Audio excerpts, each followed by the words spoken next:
លោកអ្នកស្ដាប់ជាទីមេត្រីកម្ពុជាមិនទាន់បានអនុវត្តឲ្យបានត្រឹមត្រូវតាមសេចក្តីប្រកាសជាសកលស្តីពីសិទ្ធិមនុស្សឆ្នាំ1948នៅឡើយទេសេចក្តីសន្និដ្ឋានចុងក្រោយរបស់គណៈកម្មការសិទ្ធិមនុស្សនៃអង្គការសហប្រជាជាតិរាយការណ៍ថាកម្ពុជាមិនមានយន្តការឯករាជ្យសម្រាប់ទទួលពាក្យបណ្ដឹងនៅមានការរំលោភសិទ្ធិមនុស្សធ្ងន់ធ្ងរនិងមានការរឹតបន្តឹងសិទ្ធិសេរីភាពក្នុងការបញ្ចេញមតិនិងការបង្កើតសមាគមលោកសេរីមនីរាយការណ៍ព័ត៌មាននេះ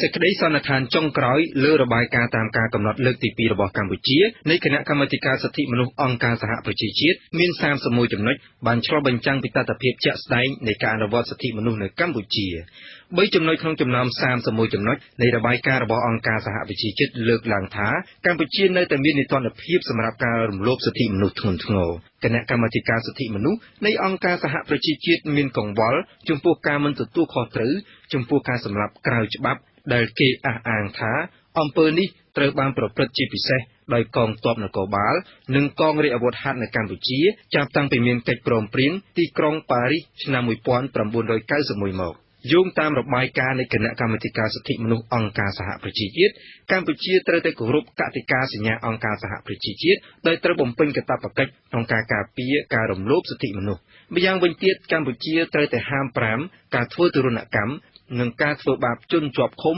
ដោយមន្ត្រីអនុវត្តច្បាប់ជាពិសេសក្នុងបរិបទនៃការឃុំឃាំងរបស់នគរបាលនិងមិនត្រូវធ្វើទរណកម្មដើម្បីទទួលបានចម្លើយសារភាពឡើយ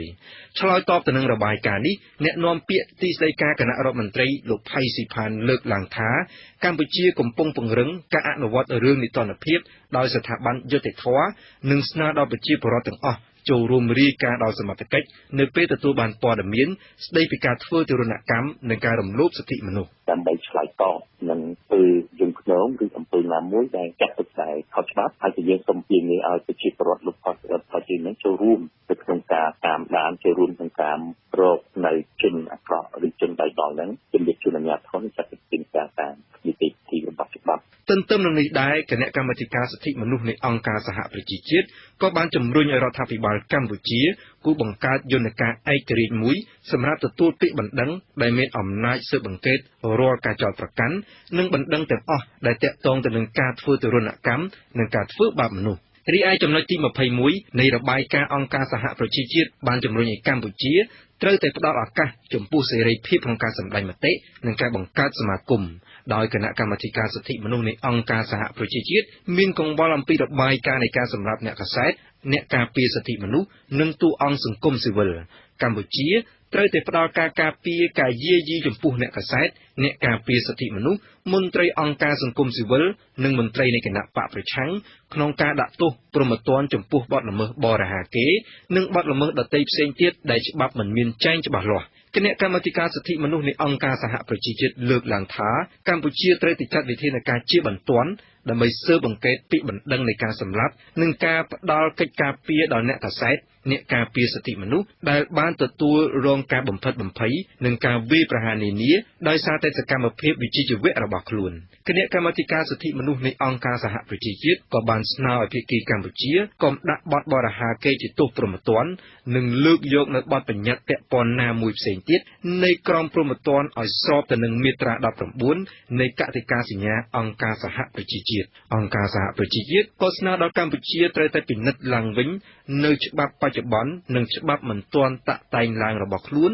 រាប់ទាំងសេចក្តីព្រាងច្បាប់ស្តីពីឧក្រិដ្ឋកម្មតាមអ៊ីនធឺណិតនិងច្បាប់ស្តីពីសមាគមនិងអង្គការមិនមែនរដ្ឋាភិបាលផងដែរប្រធានលេខាធិការប្រតិបត្តិនៃគណៈកម្មាធិការប្រតិកម្មនៃអង្គការសមាគមការពារសិទ្ធិមនុស្សកម្ពុជាលោកស៊ុនប៊ុនសាក់លើកឡើងថាកម្ពុជាគឺជារដ្ឋភាគីនៃអង្គការសហប្រជាជាតិដូច្នេះការគោរពសិទ្ធិមនុស្សការបង្កើតវេទិកាសាធារណៈក្នុងការជជែកដេញដោលជុំវិញសេចក្តីព្រាងច្បាប់ណាមួយគឺជាកាតព្វកិច្ចដែលត្រូវតែបំពេញក៏ប៉ុន្តែអ្វីដែលជាបញ្ហាសំខាន់គឺយើងឃើញថាការបដិញ្ញាចិត្តការបំពេញកាតព្វកិច្ចជាក់ស្ដែងក្នុងការអនុវត្តគឺនៅមានការខ្វះចន្លោះច្រើនតួយ៉ាងដូចជាអង្គការសហភាពគេ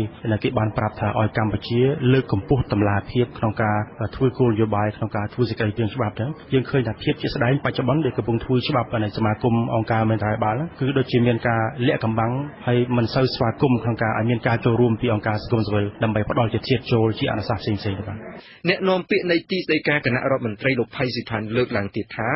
អង្គការសង្គមស៊ីវិលជាដៃគូសំខាន់របស់រដ្ឋាភិបាលក្នុងការអភិវឌ្ឍប្រទេសជាតិលោកបន្តថាការបង្កើតច្បាប់ស្តីពីសមាគមអង្គការមិនមែនរដ្ឋាភិបាលគ្រាន់តែចង់ឲ្យមន្ត្រីសង្គមស៊ីវិលមានការទទួលខុសត្រូវខ្ពស់ចំពោះការងាររបស់ខ្លួនតែប៉ុណ្ណោះសេចក្តីប្រកាសជាសកលស្តីពីសិទ្ធិមនុស្សមាត្រា19ចែងថាមនុស្សគ្រប់រូបមានសិទ្ធិក្នុងការបញ្ចេញមតិនិងការសម្ដែងមតិសិទ្ធិនេះរាប់បញ្ចូលទាំងសេរីភាពនៃការប្រកាន់មតិដោយគ្មានការជ្រៀតជ្រែកនិងសេរីភាពក្នុងការស្វែងរកការទទួលនិងការផ្សព្វផ្សាយព័ត៌មាននិងគំនិតនានាដោយគ្មានព្រំដែនទោះតាមរយៈមធ្យោបាយសម្ដែងមតិមួយណាក៏ដោយខ្ញុំសេរីមុនីវិទ្យុអាស៊ីសេរីភ្នំពេញ